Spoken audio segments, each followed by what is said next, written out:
invited to celebrate Maslenitsa with Spanish-speaking Christians in Moscow.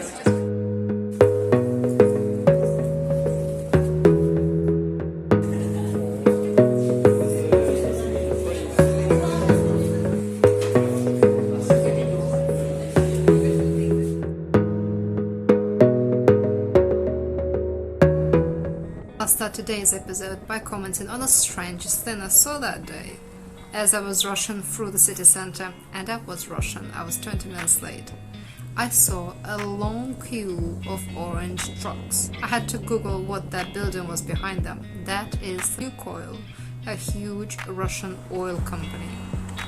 I don't know why they were standing there, and I never found out. But right behind the Lukoil Headquarters is a tiny little church. And that's where the story takes place today.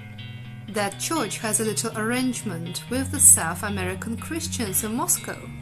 And on this special day, it lent their church and their kitchens to the community to celebrate Maslenitsa together. And I was very fortunate to be invited to be a part of it.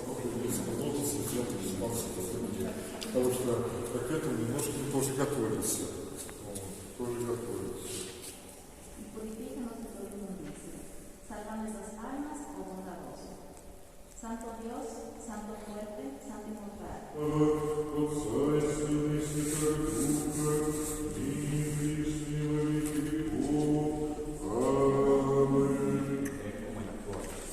Para cumplan todos sin quejas ni discusiones. Así no tendrán falla ni defecto y serán hijos de Dios sin reproche en medio de una generación descarriada y pervertida. Этот святой имел дар от Бога лечить души и тела людей.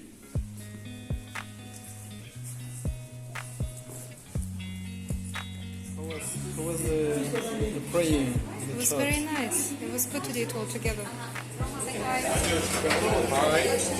Joel and Diego are the head chefs tonight, and they direct the rest of us in little tasks that come together to make one big meal. Take a video. It's a lot of onion. I am on lemon duty. Check it out. Yeah, it was me. Yeah, I did it. Joel and I are making sauce for the Peruvian dish of ceviche made of salmon. Here it is. But he squeezed the lemons too hard, making the juice bitter, and Diego tells us off. Elsewhere in the kitchen, the cosa limena is being made, a famous Peruvian potato dish. Meanwhile, the Orthodox priest gives a little presentation in the room next door about what Maslenitsa is and the kind of traditions that are observed at this time of the year. So what is Maslenitsa? Well, it's quite similar to the Western Christian tradition of Shrove Tuesday, the day on which Western Christians typically make pancakes, and which is followed directly by the Ash Wednesday, which marks the start of the Great 40-Day Lent. There are several differences between these traditions and Maslenitsa observed in Orthodox Church, but the main one is probably that Maslenitsa lasts not one day, but a whole week.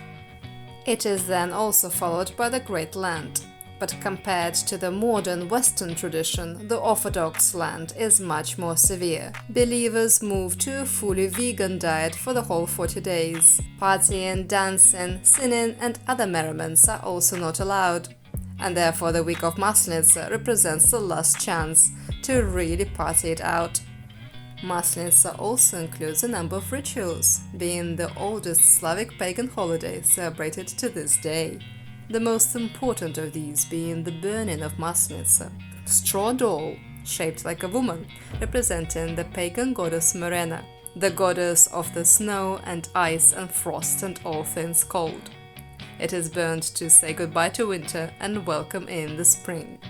Some people will also make the little versions of Maslenitsa to keep in the house, but unlike its big sister, these ones are kept for the whole year, as a good luck charm and protection from evil.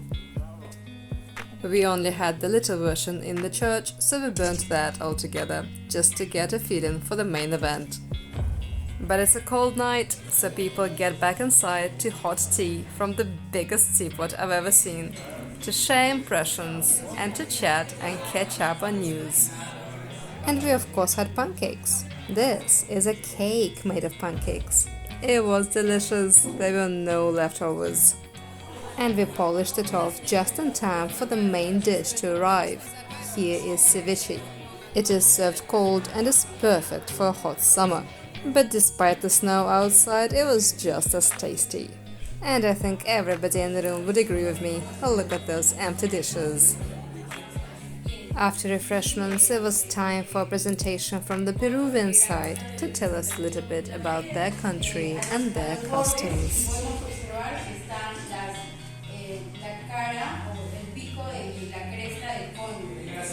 Y la tercera es porque una vez me contaste que habían algunos pueblos como tu pueblo que no tenían malas relaciones con el imperio porque era un imperio y ellos no querían formar, habían pueblos que no querían formar miembro del imperio.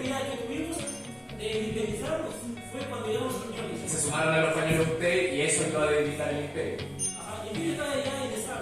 There was then a bit more time for catching up. And then it was time to go home.